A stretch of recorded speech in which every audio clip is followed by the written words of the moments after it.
Global skill development mission में आपका स्वागत है। यहाँ हम fun1.c के साथ इस पूरे आर्गुमेंट के एग्जाम्पल को समझते हैं। देखिए बिल्कुल प्रोग्राम बिल्कुल सेम है जैसे पहले हमारे पास प्रोग्राम था, परंतु जब वॉइड सम डिक्लेयर किया है तो हमने यहाँ पे दो आर्गुमेंट यहाँ पे ले लिए हैं, इंटीजर a और इंटीजर b। यहाँ पे तीसरा वेरिएबल इंटीजर x है। x में हमने a और b का टोटल किया है और x से आउटपुट को printf करवाया है। इसी तरह से माइनस में सिर्फ माइनस का फर्क है, मल्टीप्लाई और यहाँ पे डिवीजन। फाइनली वॉइड मेन में हम आते हैं। यहाँ पे हम दो वेरिएबल डिक्लेयर करते हैं a और b। इन दोनों वेरिएबल्स को यूजर से एंटर करवाते हैं और scanf के साथ पहली इनपुट a में और दूसरी इनपुट b में स्टोर कर देते हैं। अब सबसे इंपॉर्टेंट पार्ट यहाँ पे है जब हम सम को कॉल करते हैं, क्योंकि हमारे पास वहां पे दो आर्गुमेंट अवेलेबल है तो हम यहाँ से दो वैल्यू सप्लाई करते हैं, एक a के रूप में एक b के रूप में। ये पहली a वाली वैल्यू इस a को मिल जाएगी और इस b वाली वैल्यू इस b को मिल जाएगी और आपके पास आउटपुट अवेलेबल हो जाएगा। इस तरह से हम अपने फंक्शंस को आर्गुमेंट्स के साथ प्रयोग कर सकते हैं। इसको हम प्रैक्टिकली देखते हैं। हमारे पास यहाँ fun1.c के नाम से प्रोग्राम पहले से अवेलेबल है।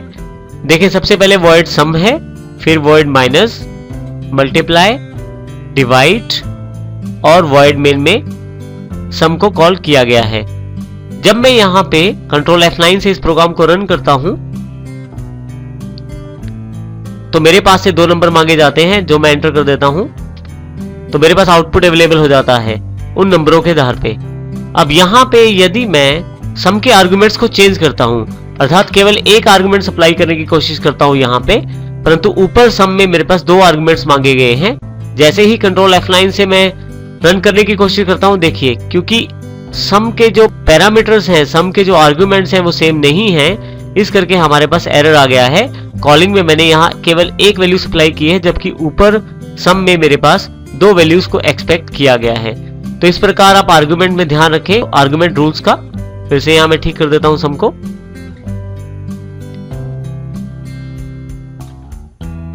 आउटपुट आपके पास अवेलेबल है।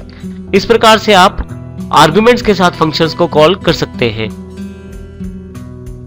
आप जब फंक्शन कॉल करते हैं तो फंक्शन से कुछ एक्सपेक्ट भी कर सकते हैं कि वो भी आपको कुछ वापस करे।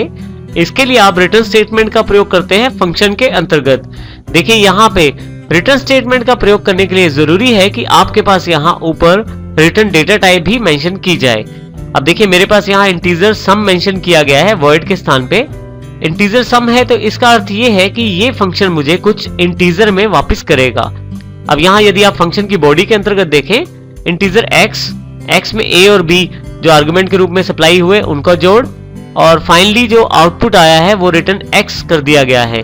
यहाँ पे ये रिटर्न स्टेटमेंट शामिल की गई है जो आपको वैल्यू वापस करती है इस फंक्शन को चलाने के साथ। जब हम इसकी कॉलिंग देखें तो यहाँ पे थोड़ा सा भिन्न कर दिया है कॉल को।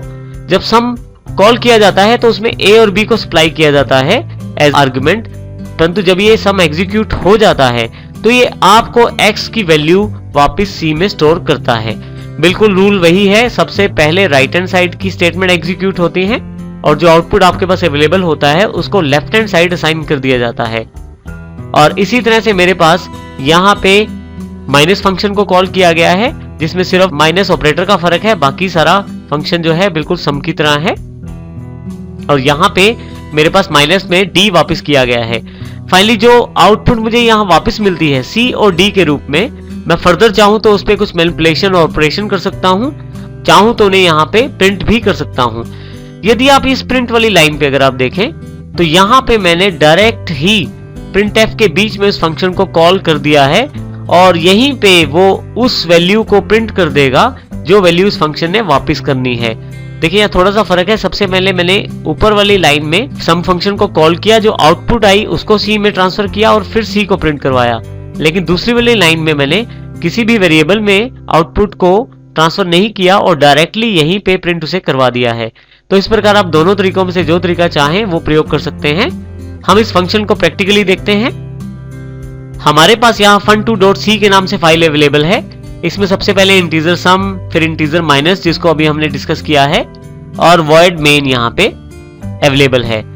अब यदि आप यहाँ देखें तो इन लाइनों में हम ध्यान देंगे यहाँ पे कि पहले वाला जो टोटल है यहाँ पे वो सी को डिस्प्ले करवाता है, जबकि दूसरे वाला जो टोटल है फंक्शन के द्वारा जो आउटपुट प्रदान की जाती है उसी को डिस्प्ले करवाता है।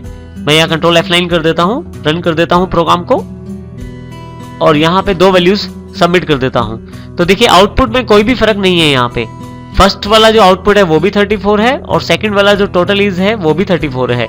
इसके साथ माइनस वैल्यू भी यहाँ दे दी गई है 10, और इसका अर्थ ये है कि आप जिस तरीके से चाहें उस तरीके से फंक्शन को कॉल कर सकते हैं, और यदि आपको वैल्यू प्रिंट करनी है तो आप डायरेक्ट उसे प्रिंट भी कर सकते हैं। इस प्रकार आप फंक्शन का प्रयोग कर सकते हैं। अब हम फंक्शन के सबसे इंपॉर्टेंट कॉन्सेप्ट की बात करते हैं, स्कोप ऑफ वेरिएबल।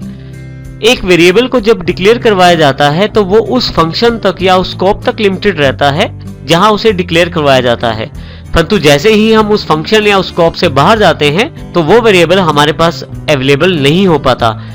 इसमें देखिए हम बीच वाले एग्जांपल को पहले समझते हैं। यहाँ वर्ड सम में हमने 3 वेरिएबल्स को लिया, इंटीजर a, b और c। यदि आप यहाँ देखें तो इंटीजर a, b, c को वर्ड सम में डिक्लेयर किया गया है, और इसका जो फंक्शन स्कोप बैठता है इन ब्रैकेट्स के अकॉर्डिंग यदि आप ध्यान दें तो सम के ब्लॉक के अंदर ही बैठता है, जहां मैं इनको डायरेक्टली यूज कर सकता हूं। परंतु जैसे ही वर्ड मेन में जाता हूं, मैं यहाँ पे टोटल प्रिंट करवाने की कोशिश करता हूं, वही टोटल जो मैंने ऊपर सम फंक्शन में किया है और जिसको सी में स्टोर किया है, उसको यदि मैं मेन फंक्शन में कॉल करने की कोशिश करता हूं तो मेरे पास एरर आ जाता है। क्यों एरर आता है? इसका कारण स्कोप है, क्योंकि ये जो वेरिएबल है इंटीजर c, ये केवल सम के अंदर ही अवेलेबल है। सम से बाहर जाते ही इस वेरिएबल का स्कोप खत्म हो जाता है। अब हम पहले एग्जांपल की तरफ देखें। इसमें हमने printf नहीं करवाया है c, और ये प्रोग्राम बिल्कुल ठीक चलेगा। यहाँ एक इंपॉर्टेंट बात यह है कि जब हमने सम को कॉल किया है, क्योंकि सम में ही इस c का प्रयोग किया गया है, तो सम के द्वारा c का टोटल यहाँ प्रिंट हो गया है। परंतु जब हम उस वेरिएबल को डायरेक्ट प्रिंट करने की कोशिश करते हैं तो वो नहीं हो पाता। इसका कारण उसका लोकल स्कोप है, तो इस कारण हमारे पास एरर अवेलेबल हो जाता है। हम यहाँ एक एग्जांपल और देखते हैं जिसमें हमने ग्लोबल स्कोप को भी शामिल किया है। यदि आप ऊपर एग्जांपल की तरफ देखें तो 2 हेडर फाइल्स मैंने इंक्लूड की। इसके पश्चात इंटीजर x को मैंने यहाँ डिक्लेयर किया है। इस इंटीजर x को किसी भी फंक्शन के अंतर्गत डिक्लेयर ना करके सब फंक्शन से ऊपर इसे डिक्लेयर कर दिया गया है। यहाँ पे यदि आप देखें तो वर्ड सम में बिल्कुल सेम कोडिंग है।